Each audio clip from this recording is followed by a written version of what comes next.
रालोजता के राष्ट्रीय अध्यक्ष उपेंद्र कुशवाहा ने कहा कि सूबे को 2005 के पहले वाले बिहार में जाने समय मिलकर रोकना होगा। रालोजता अब एनडीए का हिस्सा बन चुका है, इसलिए 2024 के चुनाव में भारत के प्रधानमंत्री नरेंद्र मोदी के पुनः देश के प्रधानमंत्री बनाने के लिए हम लोगों को एकजुट होकर एनडीए को वोट देना होगा। कुशवाहा शहर के प्रेक्षागृह में आयोजित कार्यकर्ता सम्मेलन को संबोधित करते हुए सोमवार को उक्त बातें कही है। उन्होंने कहा कि नीतीश कुमार की पार्टी जदयू का जन्म जिस पार्टी के खिलाफ हुआ था, आज उसी से समझौता कर लालटेन के साथ घूम रहे हैं। जदयू अब खाली डब्बा वाली पार्टी है। उन्होंने कहा कि मैंने जदयू इसलिए छोड़ा कि मैं 2005 के पहले वाले आतंक और पाखंड राज में बिहार के लोगों को नहीं जाने देना चाहता। जदयू से नाता तोड़कर राष्ट्रीय लोक जनता दल बनाया है। अब रालोजता के गांव गांव तक पहुंचाया जाए ताकि आपकी ताकत की बदौलत बिहार को नया विकसित बिहार बना सकूं। इसमें सभी वर्ग के लोगों को मान सम्मान व सुख सुविधा मिल सकेगा। कार्यक्रम को प्रदेश अध्यक्ष व पूर्व विधायक रमेश कुशवाहा, फजल इमाम मलिक, सुभाष चंद्र चंद्रवंशी, कमल प्रसाद सिंह, राहुल सिंह, ओम प्रकाश कुशवाहा, विनोद कुशवाहा, शौकत अली अंसारी, नवल किशोर कुशवाहा आदि नेता ने पार्टी को संबोधित किया। युवा नेता राहुल सिंह ने पार्टी के युवाओं के सहयोग से रालोजता को नंबर 1 की पार्टी बनाने का संकल्प लिया। उनके नेतृत्व में उपेंद्र कुशवाहा को जगह जगह भव्य स्वागत भी किया गया। इसी दौरान युवाओं का काफी हुजूम देखा गया। ओम प्रकाश कुशवाहा ने कहा कि हम सब अपने नेता उपेंद्र कुशवाहा को नेतृत्व में समाज के हर वर्ग के लोगों को लेकर पार्टी के नंबर 1 को पार्टी बनाएंगे।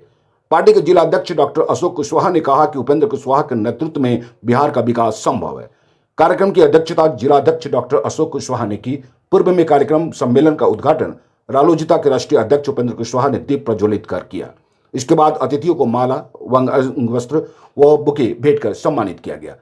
कार्यक्रम में उपेंद्र ब्रिगेड सारण के पदाधिकारी व सदस्यों द्वारा राष्ट्रीय अध्यक्ष व प्रदेश के पदाधिकारियों को पगड़ी व तलवार भेंट कर पूरे जोश खरोश के साथ सम्मानित किया गया।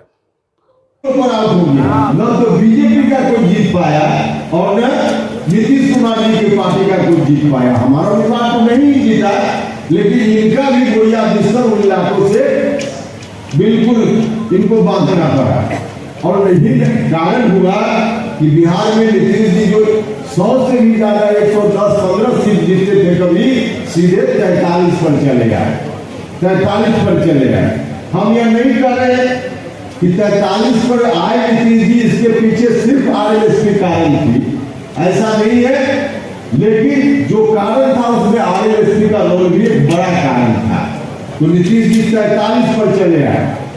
जो वोट था उसमें डिवीजन हो गया, हमको भी दिया लोगों ने और नीतीश कुमार जी के उम्मीदवार को भी दिया।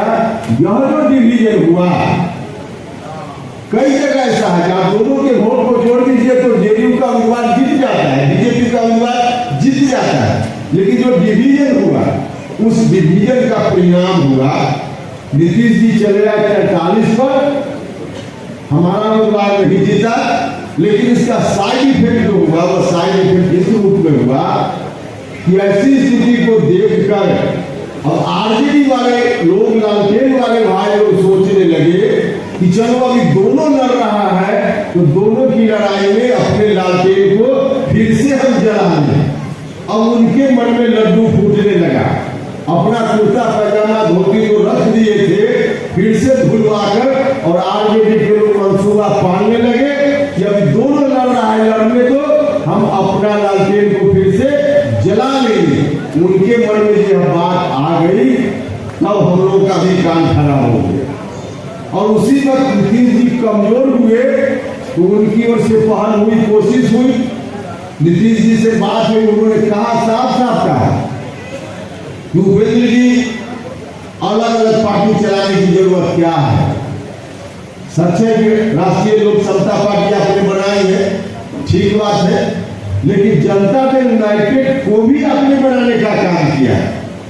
और वाकई समता पार्टी के समय से लेकर जब तक सरकार में नीतीश जी गए, तब तक जितने लोगों ने, अगर बिहार के स्तर पर, पटना के स्तर पे 5-7 लोगों का नाम लिया जाए कि उस संघर्ष के दौर में जिन लोगों ने सबसे ज्यादा मेहनत की थी, तो उसमें एक नाम उपेंद्र कुशवाहा का है।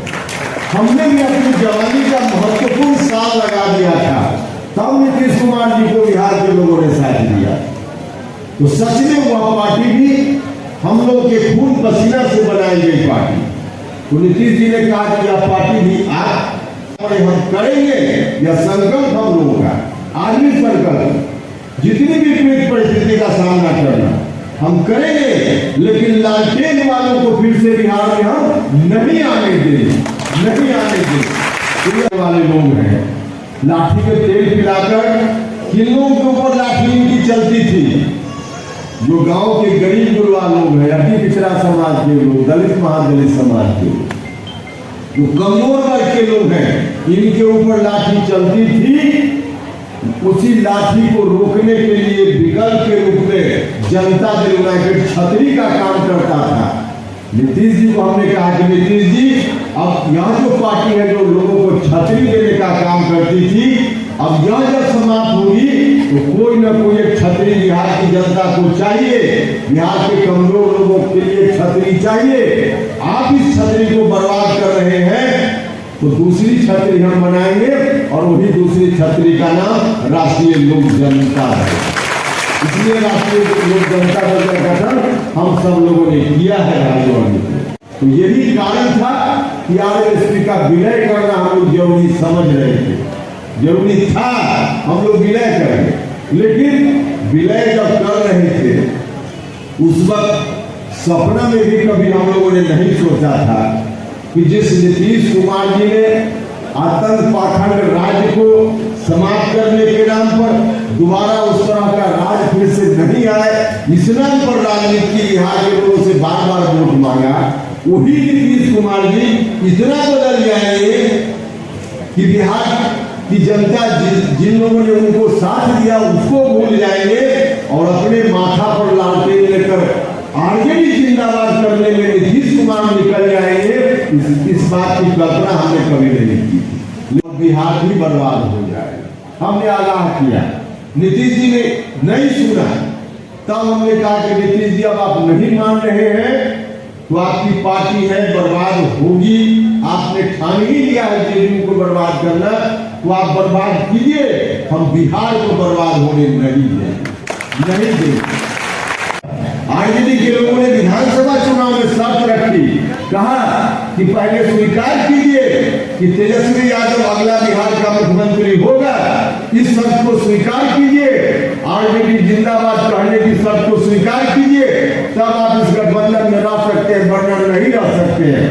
हमने उस समय सार्वजनिक रूप से कहा कि हम कोई शर्त मंजूर कर सकते हैं, लेकिन आरजेडी के नेतृत्व में बिहार फिर से चले, हम इस शर्त को नहीं मंजूर कर सकते। और वह शर्त नहीं मंजूर हुई, इसलिए फिर वहां से हम अलग हो गए। और किसी बात के लिए नहीं, नीतीश जी को आगे बढ़ाने के लिए नहीं, यही सच है। तो फिर गलत फहमी में है नीतीश जी रहे, अब उनकी लुटिया डूबने ही वाली है, दुनिया की कोई ताकत इसको नहीं रोक पाएगी। तो अब इसी पार्टी को, राष्ट्रीय लोक जनता दल को ले चलना है लोगों के बीच में, गांव